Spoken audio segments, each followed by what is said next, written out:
Saudara yang saya kasihi, kembali kita berjumpa di dalam renungan harian GKI Sangkrah. Selamat hari Sabtu, kita memasuki akhir pekan kembali.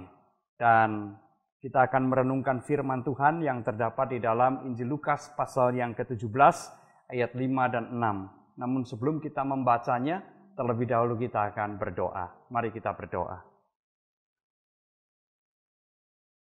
Hati kami berlimpah dengan sukacita ya Tuhan, oleh karena kemurahan, kasih setia, dan kebaikan yang terus Tuhan nyatakan dalam kehidupan kami. Maka, jikalau saat ini kami hendak merenungkan firman-Mu, biarlah Tuhan menolong kami, supaya hati kami terbuka dan senantiasa menyambut firman-Mu dengan penuh sukacita. Di dalam nama Tuhan Yesus kami berdoa. Amin. Injil Lukas pasal yang ke-17 ayat 5 dan ayat yang ke-6 saya bacakan demikian. Lalu kata rasul-rasul itu kepada Tuhan, tambahkanlah iman kami. Jawab Tuhan, kalau sekiranya kamu mempunyai iman sebesar biji sesawi saja, kamu dapat berkata kepada pohon ara itu, terbantunlah engkau dan tertanamlah di dalam laut, dan ia akan taat kepadamu. Saudara yang saya kasih di dalam Tuhan Yesus Kristus, ketika Tuhan Yesus membandingkan tentang iman yang hanya sebesar biji sesawi dengan pohon ara, maka kita akan merasakan betapa kontrasnya. Biji sesawi, kita tahu dari Alkitab juga, dikatakan sebagai biji yang terkecil. Barangkali sebesar sebutir kacang hijau. Ya, sangat kecil. Jikalau seseorang mempunyai iman yang hanya sekecil itu saja, pastilah sanggup memindahkan pohon ara itu pohon yang besar, bahkan kemudian tertanam di dalam laut, sesuatu yang tidak mungkin, sesuatu yang tidak pernah terjadi, ada sebuah pohon yang tertanam di dalam laut, apalagi pohon itu memang bukan pohon yang tumbuh di air asin, melainkan tumbuh di daratan. Jelas sekali maksud Tuhan Yesus bukan untuk memberi gambaran yang harafiah, melainkan ia dengan sengaja membuat perbandingan yang begitu kontras, sehingga orang bisa merasakan apa yang hendak disampaikan oleh Tuhan Yesus. Bahwa iman yang hanya kecil saja akan memampukan orang untuk melakukan hal-hal yang besar. Saudara yang saya kasih Tuhan Yesus Kristus, apa yang mau dikatakan oleh Tuhan Yesus adalah janganlah kita meremehkan iman. Dalam dunia yang sudah sangat rasional, seringkali orang menganggap remeh, apa sih iman itu? Dalam keadaan yang sulit, kalau ada orang yang mengandalkan iman, seringkali atau kadang-kadang ada orang yang dengan sinis memandang atau menanggapi kesulitan seperti itu. Bagaimana mungkin diselesaikan dengan iman? Sesuai yang saya kasih dalam Tuhan Yesus Kristus, iman memang tidak menyelesaikan persoalan. Karena persoalan harus diselesaikan dengan usaha, dengan tindakan, dengan berbagai hal yang real, yang nyata. Tetapi tunggu dulu, jangan kemudian kita mengatakan, nah betul kan iman, apa fungsinya?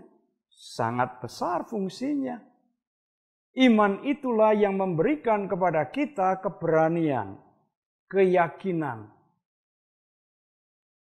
Bukan pada diri kita, ya, keyakinan pada diri kita bukan, tetapi keyakinan bahwa Allah itu ada dan hadir dalam kehidupan kita, hadir di tengah-tengah setiap pergumulan kita. Dan itu sungguh punya arti yang sangat besar. Sama seperti seseorang yang mau berperang. Kalau belum berangkat berperang saja, seseorang sudah merasa, aku tidak bisa, mana mungkin menang. Apa yang kemudian terjadi? Ia maju berperang dengan penuh ketakutan, dengan penuh kebimbangan dan keraguan. Segala hal strategi yang dirancang akan sia-sia. Tetapi berbeda jikalau seseorang berangkat berperang dengan keyakinan kita pasti menang. Maka segala apa yang dipikirkan, segala apa yang dirancang dapat dilakukan dengan sebaik-baiknya. Ketenangan hati, ketenangan pikiran itu menolong seseorang untuk mengerjakan dengan hal yang terbaik. Nah, saudara yang saya kasihi, jikalau kita memiliki iman, maka itu menumbuhkan pengharapan, menumbuhkan keberanian untuk menjalani kehidupan ini. Bahwa hidup ini tidak kita jalani sendirian. Kita lemah, betul. Kita rapuh, betul. Kita terbatas, betul sekali. Dan iman itu tidak hendak meyakinkan bahwa saya berkuat, saya kuat, saya mampu, saya hebat, dan sebagainya. Tidak.